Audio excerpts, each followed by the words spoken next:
And these guys were totally uniformed with hostility, and I'm thinking, oh my God, we could actually be like, I mean, they were heckling us, and it looked like something really bad could happen. So I started to loudly and confidently say Arabic phrases out loud as we're walking towards them. And they weren't just Arabic phrases, they were religious Arabic phrases, of which I know a number. So I started saying things like Assalamu alaikum. And I started saying Hamdulillah and Subhanallah and stuff like that, which basically is saying, peace be with you and praise to Allah, et cetera, et cetera. Allah is their word for God. Well, these guys were totally freaked out and amazed that we were saying these things. And I realized that they were never going to attack us in the first place. They were just really surprised to see us. And once I showed them any type of basic appreciation, the energy changed so dramatically, we became celebrities to them. Every single one of them wanted their picture taken with us. Some of them were actually in tears, just for no other reason than the fact that I cared enough about their culture as a white man to go in there and be able to say very simple things in Arabic. Now, again, these guys were in tears, and one of the things that they asked us over and over again is, why do your people hate us? And I said, look, you guys are confusing what our media says with what most of us think. We don't hate you at all. Our media is trying to paint you up to be these villains, but we know that the only people that are really causing the trouble is a very, very small number who are fundamentalists and are radicals, and they're taking your religion and interpreting it in a nasty, violent way. Most of you are not like that at all. And sure enough, I mean, you go through these Arabic countries, the majority of Muslims are very middle of the road. They do support their religion, they do support their culture, but they also are very open and very inclusive, and they're not anti-Christian, they're not anti-Jewish, they're not anti-anything, really. They have a problem with Israel, of course, because Israel is hurting the Palestinians and infringing on their territory, and you notice that one of the ballsiest things that Obama said in that address to Cairo is to directly go after Israel and say that they needed to stop basically infringing on Palestinian territory and creating settlements and building buildings on territory that they don't own. That was huge. And another thing that they said, that Obama said in his talk, is any world order that is not based upon what is good for all peoples and all nations will inevitably fail. That's almost a direct attack against the New World Order. He just didn't use the word new. But the New World Order is all about top-down management. It's all about securing the assets of the Western world at the expense of everyone else. Right. And that's why these other countries are so pissed off. But they're not pissed off at the people. And, in fact, as I found, again, Muslims are very middle of the road. So what happens is Obama gives this speech in which he understands that. He's saying, we don't hate you. We're not trying to come after you. You gave us cartography. You gave us mathematics. You gave us the printed word. All these wonderful things came out of Arabic culture. And we have a debt of gratitude to pay. And let's form a new beginning, and let's stop all this hostility and stop all this violence and find a way to get along with each other.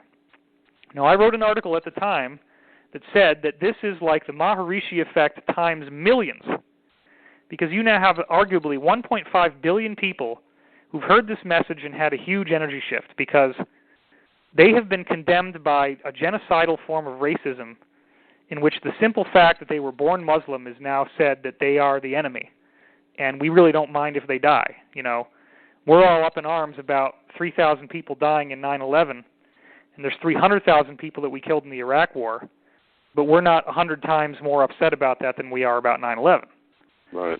So it's obvious that we've had a double standard, and we don't really mind if Arab people die. It's like it's part of the game of balancing out the world. So Obama totally changes the game, and what I said in my article, and this is what I'm leading up to, is that it would take about 2 weeks for you to see the effects of what this would do. And I now can proudly report success in that prophecy, because it was within exactly that 2-week window that this woman named Nita, and her last name starts with Soul. Well, think about the meta message there, Nita Soul. right? Need a soul. Wow. Need a soul. Mm-hmm. And what is the name for the equivalent gentrified old men that are controlling the Arabic world? What are they called? Soulless. Well, what's the word that starts with an M? They're called mullahs, right? I was going to say mother. Okay, go ahead. Well, I mean, it's usually pronounced mullahs, but it's spelled Mullahs. Okay.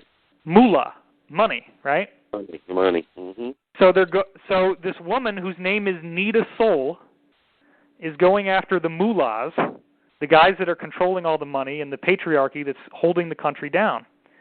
If you look at Iranian history and you look at the timeline of what's happened in Iranian history, this is precisely how the Shah was overthrown in 1979. There is no doubt that Obama's speech was the critical factor that swung the election away from Ahmadinejad and in favor of Mousavi. And as you well understand, which I have snapshots of the Huffington Post, Mousavi was way in the lead, and it totally looked like he was going to win based on the real exit polls. And now Iran is openly saying not only that they have 100% turnout in the vote, which is preposterous and ridiculous, but that they're openly admitting in 50 different cities that there were more votes put in than there are people in the city. Mm-hmm. So they're openly admitting to election fraud. I can already tell you that, there is no way that they're going to get through this with any legitimacy. It is going to be, if they can somehow manage to hold on to power, it's the ultimate banana republic, and they will have no authority on the world stage. But you also have their people much more willing to create violent uprising and rebellion than people are in America, because the relative quality of life is less.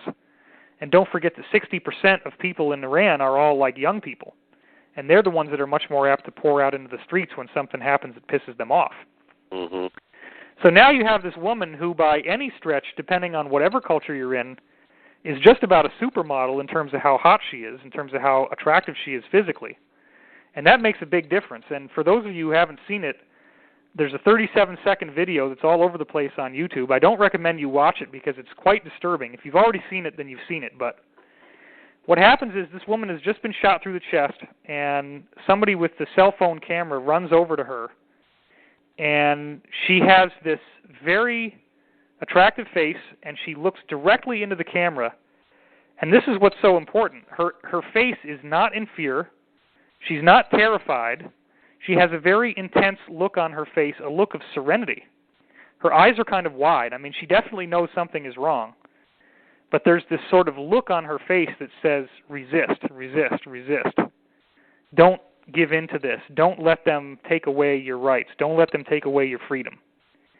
And then literally 1 second after she looks at the camera with this intense look on her face, her eyes roll back, and because the bullet had punctured her heart and her lungs, her entire lung cavity had filled up with blood once she fell over. And the blood pools up and suddenly comes out in very copious quantities from her mouth on both sides and from her nostrils, which is what happens when the entire wind passage is filled with blood. Mm-hmm. And it's like she literally dies simultaneously as the blood comes out. You see her eyes roll back, and then split second later, she's no longer in her body. So she gives you this really intense look, and then blood pours out of her face all over the place, and then she's dead just like that. It's a very, very compelling, very disturbing video. It would essentially be considered a snuff film. You're actually watching someone die with all this blood, and it's an attractive woman, so it's got the whole sex and death meme that comes together, which is what all corporate advertising is based on, blending sex and death. Yeah. So it's a very, very potent image. And what it's done is it's completely crystallized the resistance in Iran, and it's also taken the logical next step of exactly what I said would happen within 2 weeks from Obama's speech, which is that you now have people all over the world saying, we are the Iranians. And they're realizing that Iran's struggle to get rid of these mullahs is the same struggle that we have to get rid of the money changers in our society. And so it's an irreversible shift, which is all part of the bigger plan that's happening. And I see it as very positive. I think it's fairly inevitable that we're going to see revolutionary change in Iran. I don't know how the administration could possibly make it through this. And, we're also seeing Obama taking direct aim against the Federal Reserve. It's very likely the Federal Reserve could be dismantled. And there is undeniable evidence, even from Fox News itself, that there is going to be some sort of disclosure. Fox itself is bringing out all the steps to disclosure. So I don't think we're going to go indefinitely without this. I think what's probably going to happen is that somewhere concomitant with the destruction of the Federal Reserve and the restructuring of currency, because with the destruction of the Federal Reserve will come also a reorganization of the financial system. And it may involve some pain. There may be some financial pain. People are targeting the October-November period of this year as a possibility for the so-called dollar collapse. Now, again, for most people like you and me on the street, it's not going to affect our lives that much.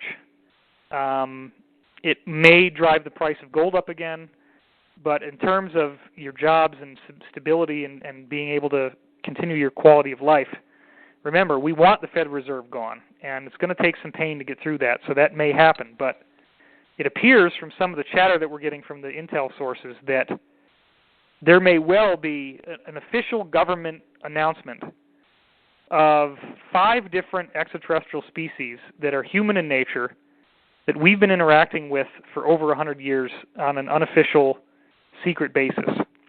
And that announcement could come at the same time that we have this restructuring of the financial system. And that would be extremely interesting, let's put it that way.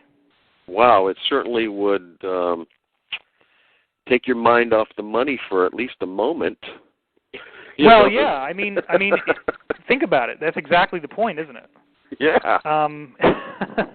You don't want people focusing on the same stuff. Now, another thing that's very interesting is Reuters, the mainstream media in England, has come out with a story about a Japanese company that has built a car that can run on tap water.